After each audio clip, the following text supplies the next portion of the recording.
방배동에 사이로라는 골목길이 있다.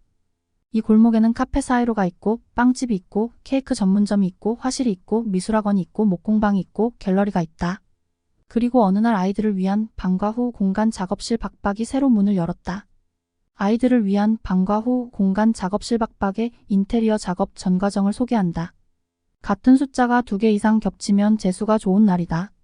그런 날인 4월 4일 방배동의 사이로에 있는 카페 사이로에서 엉뚱한 노트 한 권을 만났다. 그러니까 키드 카페 같은데 음료나 간식을 팔지는 않아요? 목공예 같은 걸 하기도 하는데 가르치지는 않아요? 나무 조각, 천 조각, 가죽 조각, 각종 종이류, 책, 노트 등을 비치할 거고요.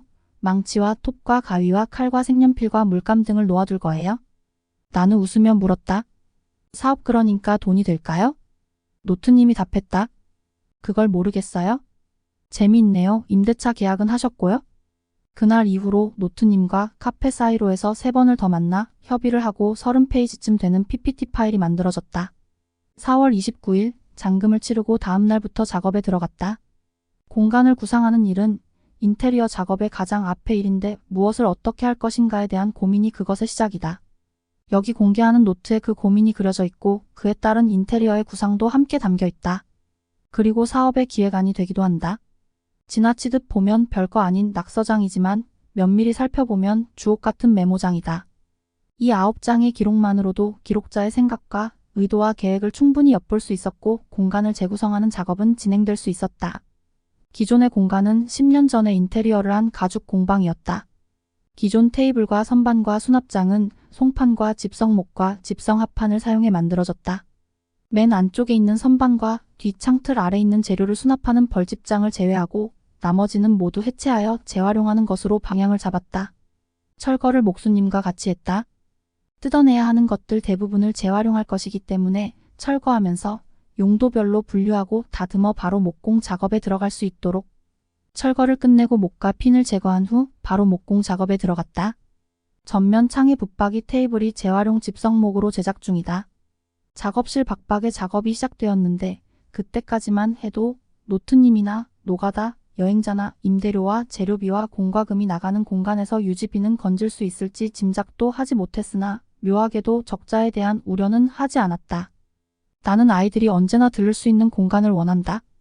복잡한 예약이나 약속 없이 집에 가는 길에, 학원 가는 길에, 집이나 학교나 학원이 아닌 또 다른 편안한 공간이면 좋겠다. 무언가를 해도 무언가를 하지 않아도 아무도 판단하지 않는 공간, 아무도 뭐라 하지 않는 공간을 원한다. 아이들의 시간을 오롯이 자신에게 집중할 수 있는 공간이면 좋겠다. 나는 아이들이 그동안 학교에서 학원에서 집에서 문득 떠올렸던 많은 생각들을 실체화할 수 있는 공간을 원한다. 재료가 없어서, 방법을 몰라서, 공간이 부족해서 시도하지 못했던 수많은 생각들이 실험되는 공간이었으면 좋겠다. 나는 우리 아이들이 이 공간에서 여러 가지 재료를 다루고 이해할 뿐만 아니라 스스로 하고자 하면 무엇이든 할 수 있다는 자신감을 얻었으면 좋겠다.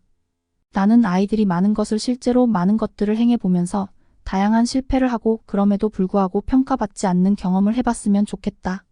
그리고 그러한 경험을 다른 사람들과 나누고 함께 할 수 있으면 좋겠다. 이 공간에서 나와 남을 비교하지 않고 진심으로 타인과 소통하고 존중하는 법을 배웠으면 좋겠다. 그리고 아이들이 어른이 되었을 때 어릴 때 이 공간의 존재가 자신의 삶에서 좋은 기억의 한 부분을 차지하고 있으면 좋겠다. 나아가 그들이 성장하면 한 톨만한 부분이라도 도움이 되었으면 좋겠다. 출처 작업실 박박 블로그에서 구상과 고민은 이상과 현실로 대변될 수 있다. 작업실 박박에 대한 노트님의 생각이 기록된 블로그의 글은 이 공간을 어떻게 조성하고자 하는지에 대한 고민이다.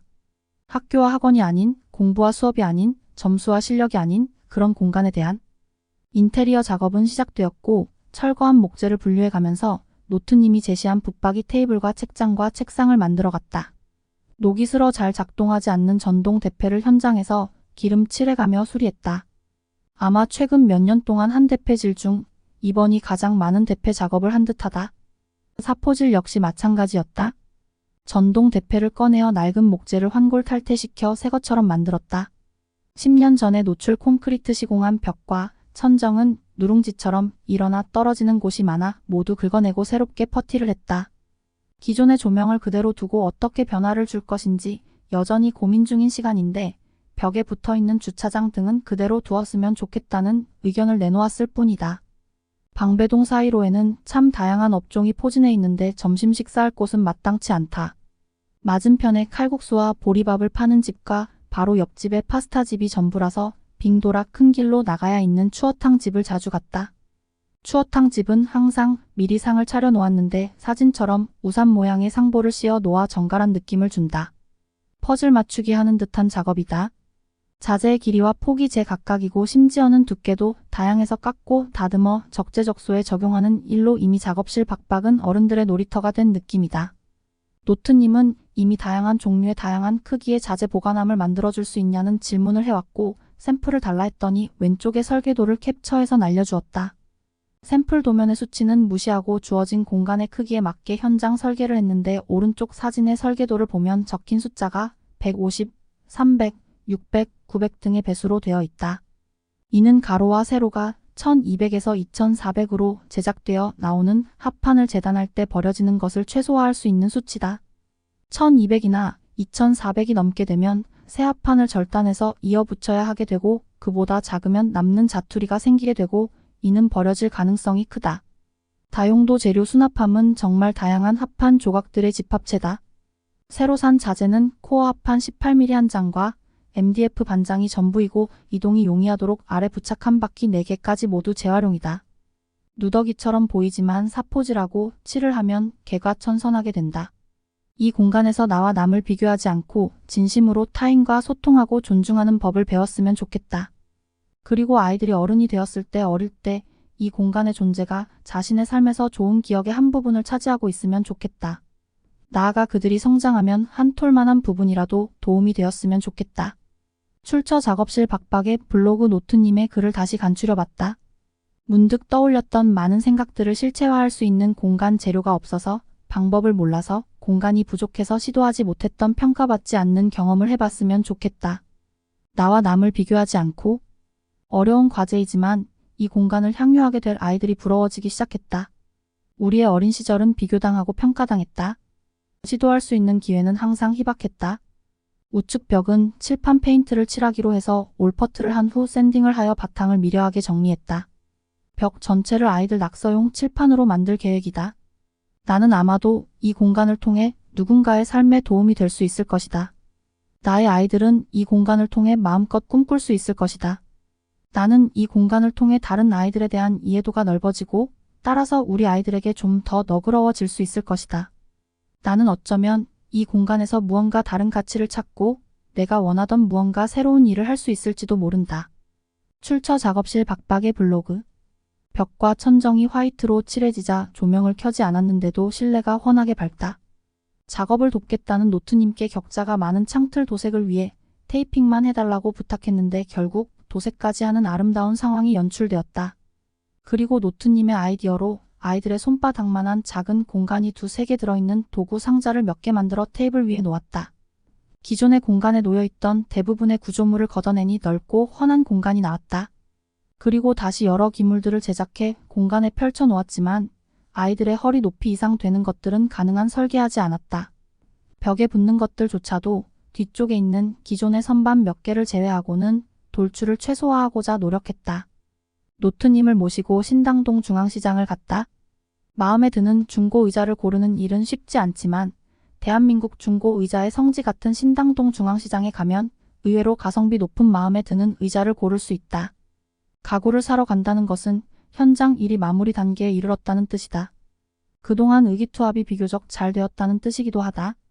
공간을 비우고 재정리하면서 수많은 얘기를 나누었다. 하지만 사례가 없는 일이라 매 순간 하나하나 의논을 하며 맞춰 나갔는데 이건 어때요? 라는 말을 가장 많이 들은 현장이 되었다. 나는 이 공간에서 그동안 내가 해보고 싶었던 수많은 시도와 실험을 하고 그에 대한 결과를 얻을 수 있을 것이다.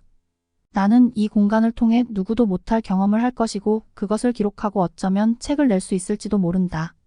나는 이 공간에서 내가 생각하는 바람직한 교육과 예술 경험에 대해 깊이 연구해 볼 수 있을 것이다. 나는 이 공간을 통해 일하는 여성에게 편의를 제공할 수 있을 것이고 현재 일하고 싶은 사람들에게 기회를 제공할 수 있을 것이다. 나는 이 공간이 아이들에게 쉼터이자 누구의 눈치도 보지 않고 마음껏 시도해 볼 수 있는 공간이 되기를 소망한다. 나는 이 공간이 꿈을 꾸고 싶지만 감히 그러지 못했던 엄마들에게 기회가 되기를 희망해 본다. 출처 작업실 박박의 블로그. 수많은 카페라는, 베이커리라는, 갤러리라는 공간을 조성해 주면서 항상 가장 깊숙이 염두에 두는 것이 그 공간에 누가 가장 오래 머물 것이며 그 공간에서 누가 가장 행복해야 하는지에 대한 것이다.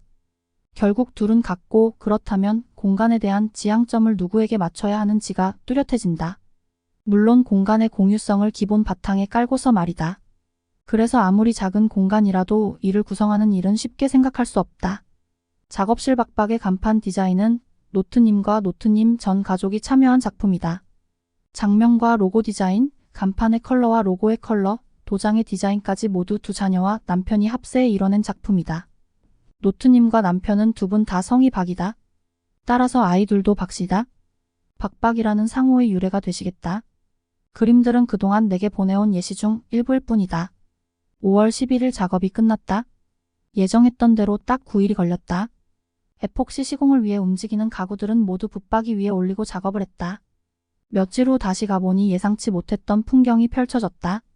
가구들을 배치하고 테이블 위에는 온갖 잡동사니들이 뒹굴고 아이들은 오리고 자르고 붙이고 노트님이 소망했던 공간을 완성한 것이다. 학교가 수업 중인 시간의 작업실 박박은 노트님 혼자만의 공간이다. 방과 후에는 아이들만의 시간이고 아이들을 위한 공간이 된다. 출입구 창문에 작업실 박박의 운영 매뉴얼이 붙었다. 유리창 안에서는 환한 미소가 떠오르고 있었다.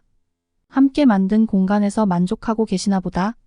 미소를 보면서 그렇게 생각을 했다. 방배동 사이로에 새롭게 탄생한 작업실 박박의 인테리어 작업 과정에 대한 스토리를 작업실 기획자인 노트님인 박주영님의 글로 마무리한다. 3월 30일 처음 만난 이후로 모든 과정과 시간이 흥미로웠고 즐거웠으며 행복했으며 많이 배웠다는 말씀드리며 걷는 자유자유이민. 내 머릿속에 있던 작업실은 꿈같은 공간이었다. 꿈같던 공간이 꿈처럼 생겨났다. 수없이 수첩에 그리고 쓰던 모습 그 이상으로 멋진 공간으로 실현되었다. 그리고 그 과정에서 멋진 인연들을 만났다. 이런 공간이 아이들의 기억에 남을지도 모른다고 생각하니 인테리어 공사가 끝난 이후에도 한동안 마음이 울렁거렸다. 출처 작업실 박박 인테리어 공사의 기록 작업실 박박 블로그에서